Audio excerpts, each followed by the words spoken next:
வானத்திற்கும் பூமிக்கும் சகல அதிகாரங்களும் படைத்த பரிசுத்தமுள்ள எங்க நல்ல தகப்பனே, ஏசப்பா, இந்த நேரத்துல இந்த நாள் வார்த்தையை கேட்டுக்கொண்டிருக்கிற ஒவ்வொருடைய இருதயத்திலையும் தேவ ஆவியானவர் இறங்கும்படியாக நாங்கள் ஜெபிக்கிறோம்.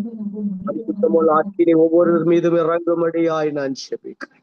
தேவ வல்லமையுடைய கரம் இந்த நேரத்துல ஒவ்வொரு மீதும் இறங்கும்படியாக நாங்கள் ஜெபிக்கிறோம்.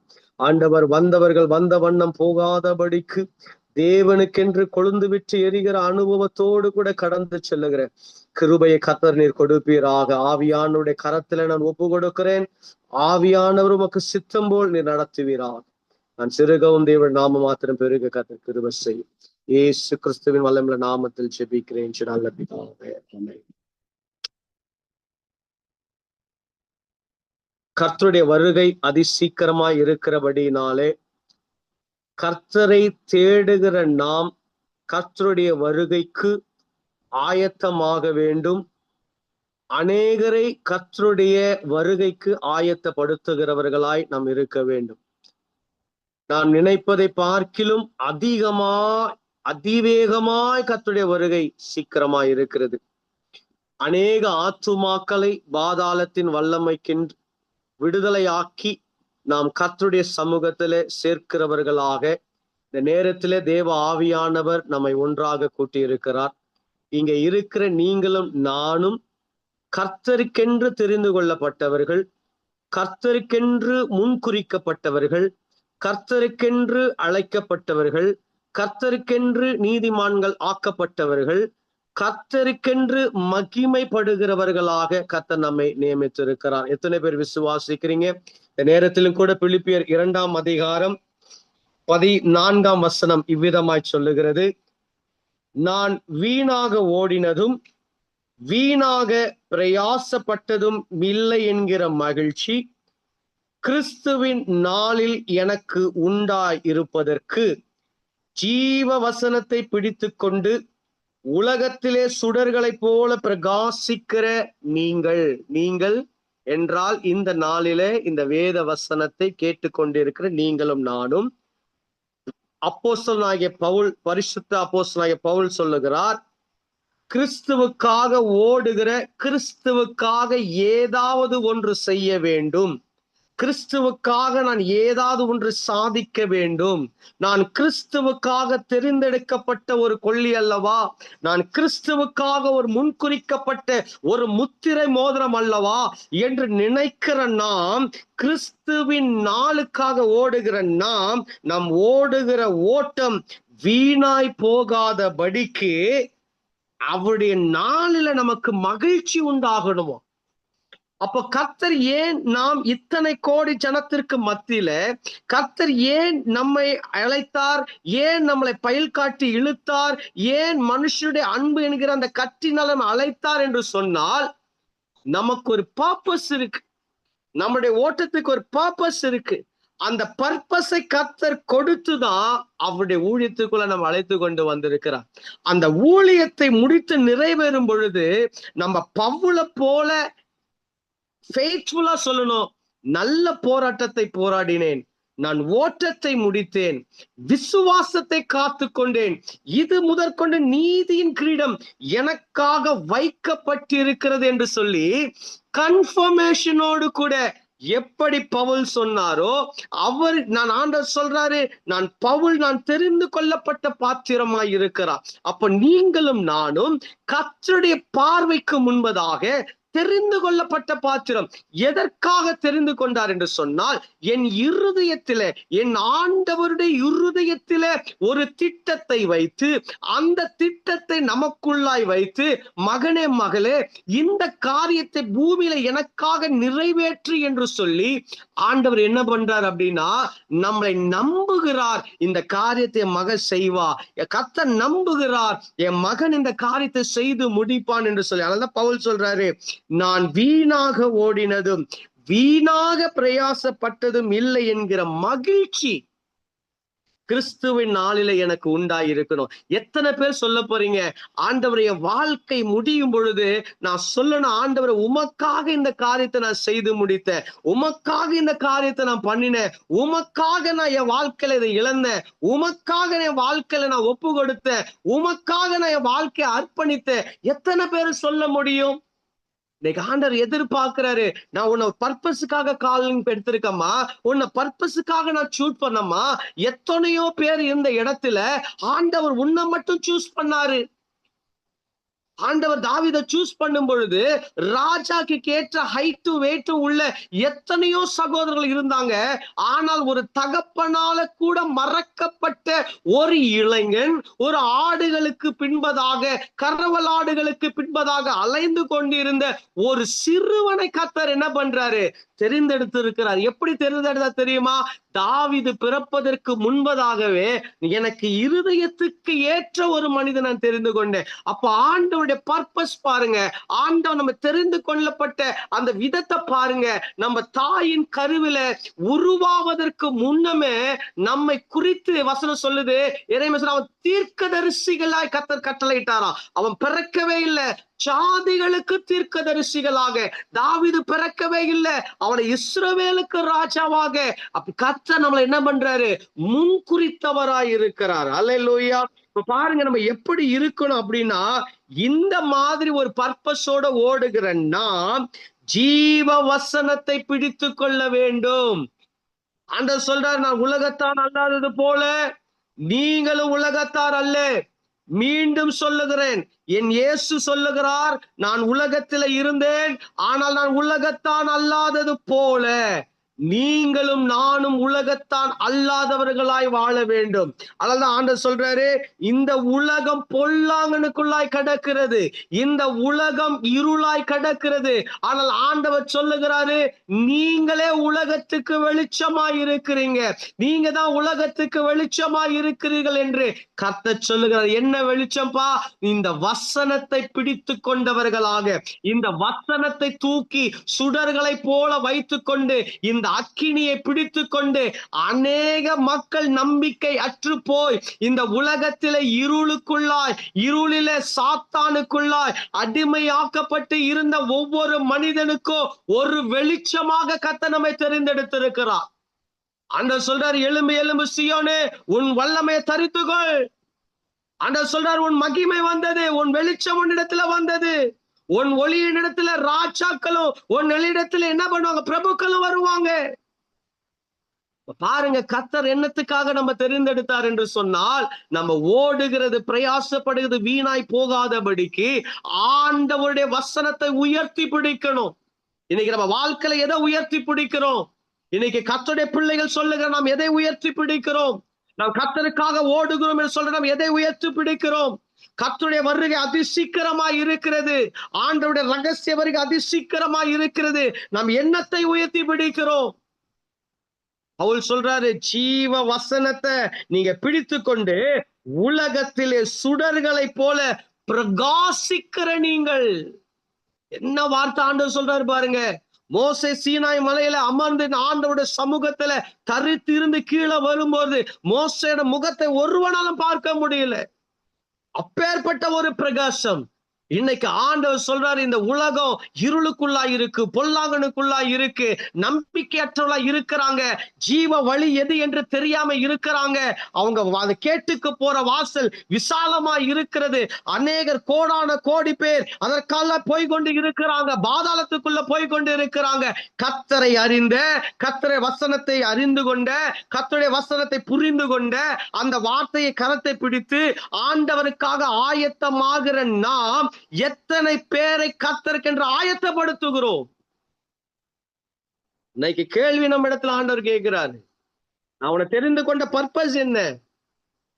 இன்னைக்கு நம்மள தெரிந்து கொண்ட பர்பஸ், ஆண்டவர் நம்மை ஆயத்தப்படுத்த விரும்புகிறார், மற்றவர்களையும் ஆயத்தப்படுத்த விரும்புகிறார். அதனாலதான் பாத்தீங்க அப்படின்னா, மத்தேயு எழுத சுவிசேஷம் 5ஆம் வசனத்தை சொல்லும், நீங்கள் உலகத்துக்கு வெளிச்சமாய் இருக்கிறீர்கள், மலையின் மேல் இருக்கிற பட்டணம் மறைந்திருக்க மாட்டாது, விளக்கை கொளுத்தி மரக்காலால் மூடி வைக்காமல் விளக்கு தண்டின் மேல் வைப்பார்கள். ஆண்டவர் உங்க வாழ்க்கையில, நம்ம வாழ்க்கையில ஒரு வார்த்தையை கொடுக்கிறாரு. நான் தான் மெய்யான தெய்வம் என்பதை வார்த்தை கொடுக்கிறாரு. நான் தான் ரட்சகர், என்னை எல்லாம் ரட்சகர் இல்லைன்னு சொல்றாரு. இந்த உலகத்துல வேறொரு தெய்வம் இல்லைன்னு சொல்றாரு. மனுஷனை நேசிக்கிற தெய்வம் நான் ஒன்றுதான் சொல்றாரு. மற்றவங்க எல்லாம் திருடனும் கொள்ளைக்காரனும் அழிக்கிறதும் வராங்க. ஆனா என் இயேசு ஒருவர் தான் ஜீவனை கொடுக்கிறவராய் இருக்கிறார். ஒருவர் மாத்திரம்தான் பரிபூர்ணபடியாய் வந்திருக்கிறார். என் இயேசு ஒருவர் தான் நானே என் ஆடுகளுக்கு வாசல் என்று சொல்லுகிறார். என் இயேசு ஒருவர் தான் என் ஆடுகளுக்காக நான் ஜீவனை கொடுத்தேன் என்று சொல்லுகிறார். அப்ப உலகத்துல வேற தெய்வம் கிடையாது. கண்ணிருந்து காணாமல், காது இருந்து கேளாமல், வாயிருந்து பேசாத ஊமையான விக்கிரகங்களை ஆராதித்துக் கொண்டு இருக்கிறாங்க. ஆனால் நம்முடைய தேவன் கண்ணை உண்டாக்கினவர் காணாரோ, காதை உண்டாக்கினவர் கேளாரோ, மனுஷனுக்கு அறிவை யோசிக்கிறவர் அவர் அறியாரோ என்று நாங்கள் பார்க்கிறோம். பாருங்க, இவ்வளவு வார்த்தைகளை, இவ்வளவு காரியத்தை கர்த்தர் ஏங்க அவருடைய இருதயத்தை திறந்து நம்மளோடு கூட பேசுகிறார்? ஏன் பரலோகத்துல வீற்றிருக்கிறவர் ஏன் அவருடைய வார்த்தையை நம்மிடத்துல கொடுத்திருக்கிறார் அப்படின்னா, இந்த விளக்கை கொளுத்தி மரக்காலில மூடி வைப்பதற்கு கிடையாது. நீங்களும் நானும் இந்த உலகத்தில இந்த இருளை போக்குகிற ஒரு ஒளியாக, ஜீவ வசனத்தை சுடர்களை போல பிடித்திருக்கிறவர்களாக, மற்றவர்களுக்கு என் ஆண்டவராக இயேசு கிறிஸ்து ஒருவர் மாத்திரம்தான் மெய்யான தெய்வம், அவர் ஒருவர் தான் வழியும் சத்தியமும் ஜீவன் என்று அறிவிக்கிற சாட்சிகளாக கர்த்தர் நம்மை தெரிந்தெடுத்திருக்கிறார். ஹல்லேலூயா. இந்த நேரத்திலும் கூட ஒரு 3 காரியத்தை, நான் ஒரு 3 அனுபவங்களை மாத்திரம் இந்த இடத்துல நான் சொல்லிட்டு நான் முடிக்க விரும்புகிறேன். முதலாவது, ஆண்டவர் எப்படிப்பட்ட அனுபவத்துல நம்ம இடத்துல வருவார் அப்படின்னா, உயிர்த்தெழுந்த பிற்பாடு ஆண்டவர் சீஷர்கள் எம்மாவூருக்கு போய் கொண்டு இருக்கும் பொழுது, அவர்கள் கல்வாரியில நடந்த அந்த விஷயத்தை பேசிக்கொண்டு இருக்கும் பொழுது, ஆண்டவர் என்ன பண்றார்? அவர்களோடு கூட இணைந்து சில காரியங்களை அவர் தெளிவாக பேசுகிறார். நன்றாய் கவனிங்க. நம்ம ரட்சிக்கப்படுவதற்கு கிட்டத்தட்ட ஒரு ரட்சிப்பு எடுவதற்கு ஒரு காலகட்டத்துல கர்த்தரோடு கூட அனுபவம் நமக்கு இப்படிதான் இருந்தது. ஆண்டவர் சில வார்த்தைகளை நம்மோடு கூட பேசுவார். அந்த வார்த்தை நமக்குள்ளாக கொழுந்து விட்டு எரிகிற ஒரு அனுபவத்தை கொடுக்கும். ஒரு உதாரணத்துக்கு சொல்லுவோம் என்று சொன்னால், இயேசு உன்னை நேசிக்கிறார், இயேசு உன்னை அழைக்கிறார், கர்த்தர் நல்லவர் என்பதை ருசித்து பாருங்கள், அவர் தயவுள்ளவர் என்பதை ருசித்து பாருங்கள் என்று சொல்லும் பொழுது, இந்த வார்த்தை நமக்கு எப்படி இருக்கும் அப்படின்னா, கொழுந்து விட்டு எரிகிற ஒரு அனுபவத்தை கொடுக்கிறதா இருக்கிறது. முதலாவது, நாம் சாட்சிகளாக தேவனுக்கு ஒரு அக்கினியாக, நாம் தேவனுக்கு முன்பதாக ஒரு வெளிச்சமாக நிற்பதற்கு முன்பதாக கர்த்தர் நம்மளை எப்படி கொண்டு போறாரா? ஒரு அனுபவத்திற்குள்ளாய் கொண்டு போகிறார். இன்னைக்கு அநேகருடைய கிறிஸ்துவோட வாழ்க்கை எப்படி இருக்கு தெரியுமா? இந்த அனுபவத்திலேயே உங்க வாழ்க்கையை முடிக்கிறாங்க. இது ஒரு ஸ்டேஜ் 1 தான். இந்த ஸ்டேஜ் 1 வரும் பொழுது வார்த்தையை கேட்பதற்கு நம்ம தாகமா ஓடுவோம். இந்த மீட்டிங்கு போலாமா, அந்த மீட்டிங்க்கு போலாமா, இன்னைக்கு கர்த்தருடைய வார்த்தை இப்படி இருந்ததே, கர்த்தருடைய வார்த்தை அப்படி இருந்ததே அப்படின்னு சொல்லி ஒரு மகிழ்ச்சிக்குள்ளாக கர்த்தர் நம்மை நடத்துகிறவராய் இருந்தார். ஆனா இந்த மகிழ்ச்சி, இந்த இருதயத்திலே சொல்லப்பட்ட வார்த்தையின் இந்த கொழுந்து விட்டு எரிகிற அனுபவத்துல நம்ம வாழ்ந்து கொண்டு இருக்கும் பொழுது, அடுத்தது ஆண்டவர் என்ன பண்ணுவாரா? தேவனை அறிந்து கொள்ளும்படியாய் செய்வாராம். இதுதான் ஸ்டேஜ் 2. பாருங்க, சீஷர்கள் ஒரு வீட்டில கூடி இருக்கும் பொழுது என் ஆண்டவர் என்ன பண்றார்? உள்ள வந்த பிற்பாடு அவர் அப்பத்தை பிட்டு அவர் என்ன பண்றாரா? ஒவ்வொரு சீஷர்களுக்கு கொடுத்தார். நம்ம வாழ்க்கையிலும் கொழுந்து விட்டு எரிகிற அனுபவத்துல இருந்து கொண்டு இருக்கும் பொழுது, ஆண்டவர் நமக்கென்று ஒரு ரேமா, ஆண்டவர் நமக்கென்று ஒரு வார்த்தையை பிட்டு, இது உனக்கான வார்த்தை, இது உனக்கான தீர்க்க தரிசன வார்த்தை, இது உனக்காக நான் விரும்பி சொல்லுகிற வார்த்தை, இதுதான் உன்னுடைய எதிர்காலம் என்று சொல்லி என் ஆண்டவர் அந்த வார்த்தையை பிட்டு கொடுப்பார். உதாரணத்துக்கு எடுப்போம் என்று சொன்னால், பேதுருவை பார்த்து ஆண்டவர் சொல்லுவார், நீ என் பின்னே வா என்று சொன்ன போது அவர்கள் பின்னே வரும்போது ஆண்டவர் சொல்றாரு, பேதுரு, நீ மீன் பிடிக்கிறவனாய் இருக்கிறாய், நான் உன்னை மனுஷனை பிடிக்கிறவனாக மாற்றுவேன். இதுதான் பேதுருக்கு ஆண்டவர் பிட்டு கொடுத்த வார்த்தை. இன்னைக்கு அநேகர் இந்த வார்த்தையை கேட்டிருக்கிறோம். ஆண்டவர் சொல்றார், மகனே மகளே, உன்னை எனக்காக நான் பிரித்துட்டேன், உனக்காக நான் பிரித்துட்டேன், உனக்காக நான் ஊழியக்கான பிரித்துட்டேன். ஆனா இன்னைக்கு என்ன நடக்குது? இந்த ஸ்டேஜ் 2ல நம்ம நிக்கிறோம்.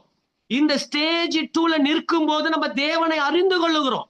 ஏன்னா அப்பத்தை பிட்டு அவர் கொடுத்த போது அவருடைய கண்கள் திறக்கப்பட்டு அவர்கள் இயேசுவை கண்டார்கள் என்று பார்க்கிறோம். அப்ப பாருங்க, முதலாவது கர்த்தர் அனுபவத்திற்குள்ளாக நம்மளை நடத்தினார். இரண்டாவது, என் தேவனை அறிந்து கொள்ளும்படியாக கர்த்தர் நம்மை கண்களை திறந்தவராய் இருக்கிறார். ஆனா இந்த 2 அனுபவத்தோடு கூட நம்ம நிற்க கூடாது. இந்த 3வது ஒரு அனுபவம் ரொம்ப முக்கியமான ஒரு அனுபவம்.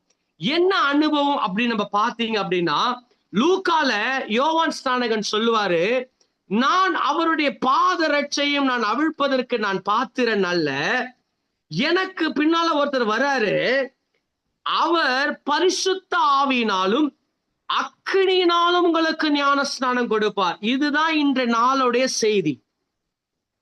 நம்ம அனுபவத்துல இருந்தது உண்மை, அந்த வார்த்தை எனக்கு கொழுந்து விட்டது எரிஞ்சது உண்மை, இயேசு என்னை நேசிக்கிறார் நான் சொன்ன போது அழுதது உண்மை, இயேசு நல்லவர் என்று சொன்னும் போது நான் மனம் உடைந்து அழுதது உண்மை. ஆனா அந்த அனுபவத்துல நிறுத்திடக்கூடாது.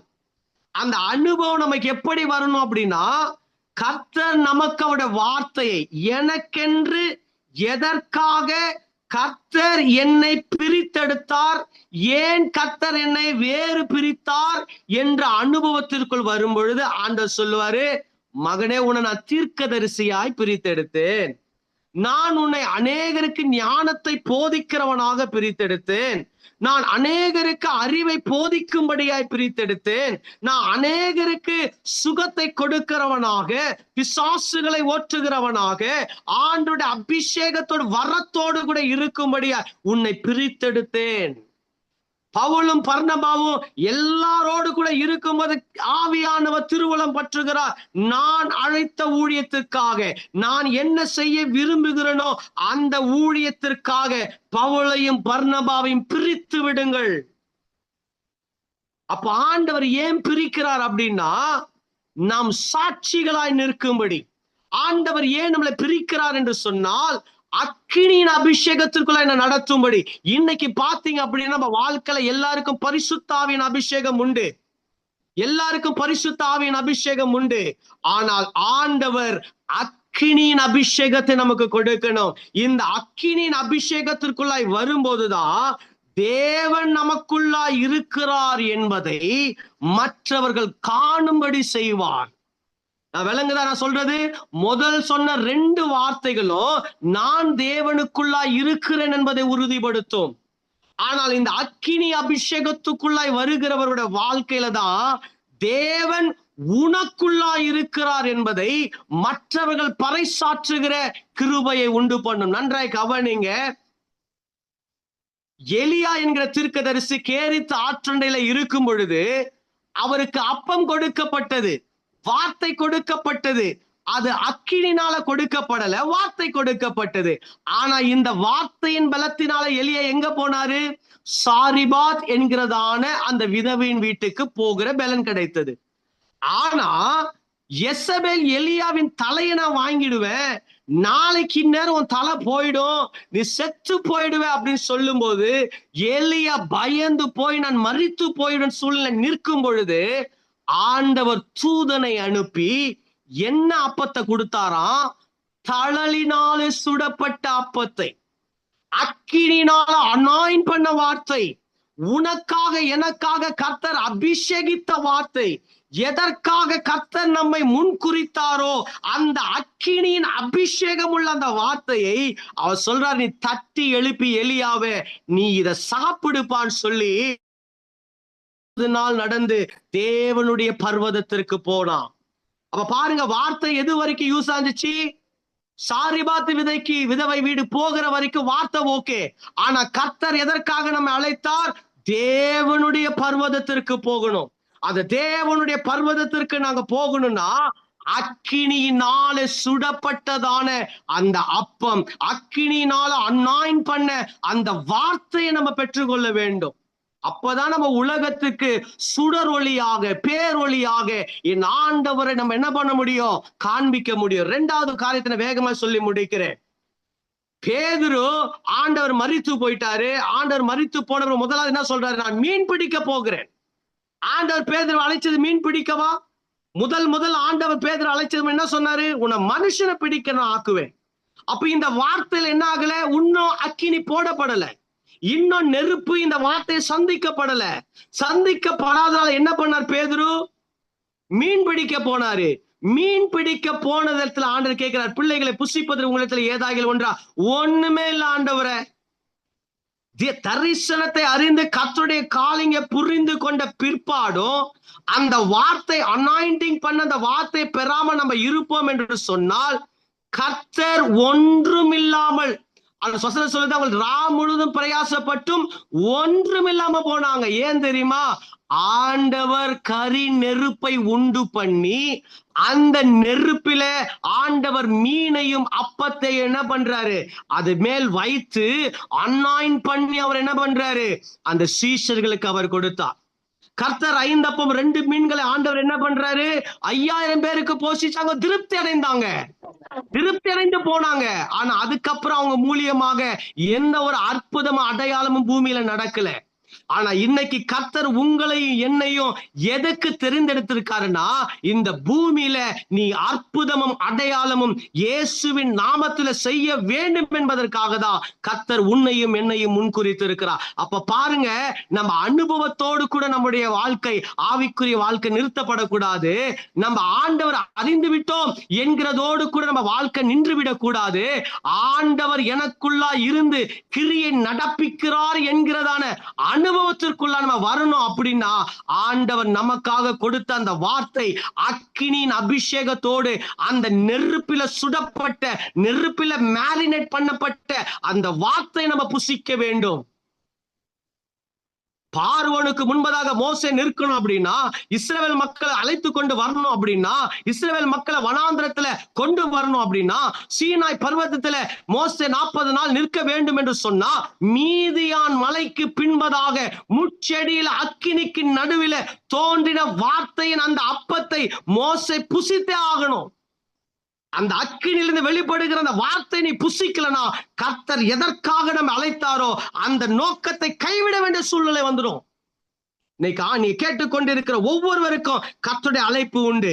நீங்க கேட்டுக்கொண்டிருக்கிற எவருக்கும் ஆண்டவர் நம்பிக்கை வைத்து உங்களுக்கு என்று ஒரு திட்டத்தை வைத்திருக்கிறார். இந்த திட்டத்தை அனுபவத்தோட நிறுத்திடாதீங்க. இந்த திட்டத்தை எனக்கு வார்த்தை தெரியும், நான் தேவனை அறிந்திருக்க நிறுத்திடாதீங்க. உன்னை தேவன் அறிந்து கொண்டு நான் தேவனை அறிந்து கொண்டேன் என்று நிற்பதா கிறிஸ்தவம் அல்ல.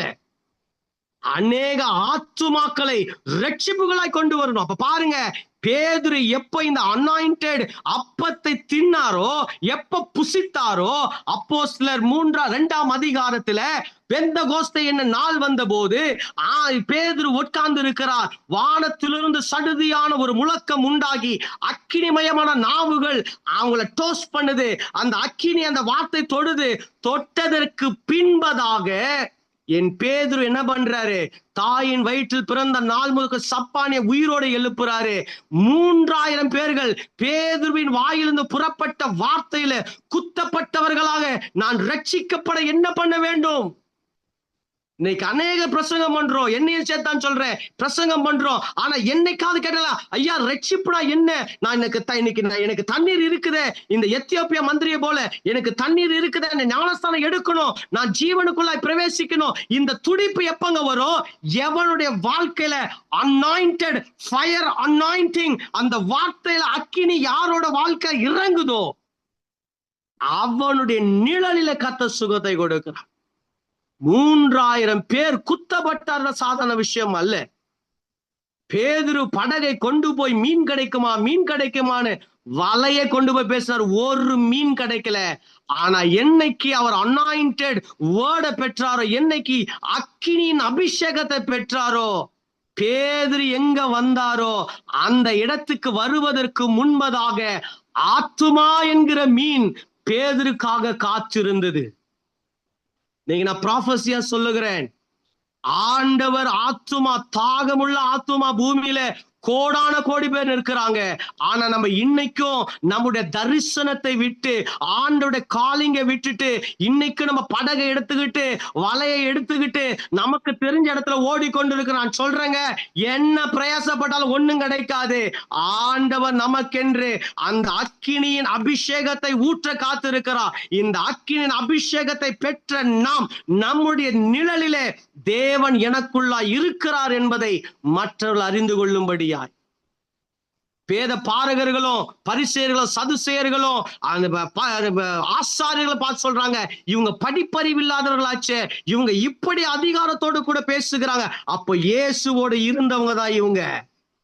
அவங்க சொல்றாங்க, இவங்க பக்கத்துல சாட்சி நிற்குது, முடமாக்கப்பட்ட ஒரு மனிதன் நிக்கிறான், இவங்க சொஸ்தமாக்கப்பட்ட சாட்சி கூட இருந்ததுனால அவங்களால் எதிர்த்து பேச யாரால முடியல. அப்ப இன்னைக்கு பாருங்க, ஆண்டவர் நம்ம இடத்துல சொல்லுகிற வார்த்தை, ஆவியானவர் நம்மை புஷ் பண்ணுகிற இடம் என்ன தெரியுமா? அனுபவத்தோட நின்னுடாதீங்க.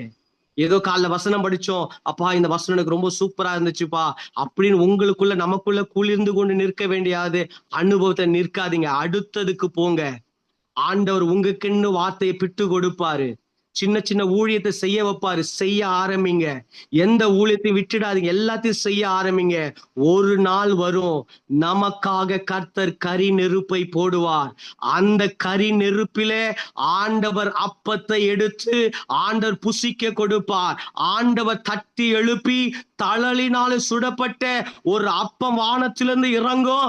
அந்த அப்பம் இறங்கின பிற்பாடு, நான் மீன் பிடிக்கிறவன் அல்லையா, நான் மனுஷனை பிடிக்கிறவனா இருப்பேன். கர்த்தருடைய தரிசனத்தை அக்கினியோடு கூட வல்லமையோடு கூட இந்த பூமியில நிறைவேற்றுவேன். இயேசுதான் மெய்யான தெய்வம் என்று சொல்லி நான் எரிந்து சுடர்களை போல ஒரு வெளிச்சமாக நான் நிற்க, அக்கினி அனாயிண்டிங் அந்த வேர்ட் நமக்கு தேவைப்படும். இன்னைக்கு நாம் கேட்டுக்கொண்டு இருக்கிற ஒவ்வொருவரும் அந்த அக்கினி அனாயிண்டட் பண்ணப்பட்ட அந்த வார்த்தையை நம்ம பெற்றுக்கொள்வோம்.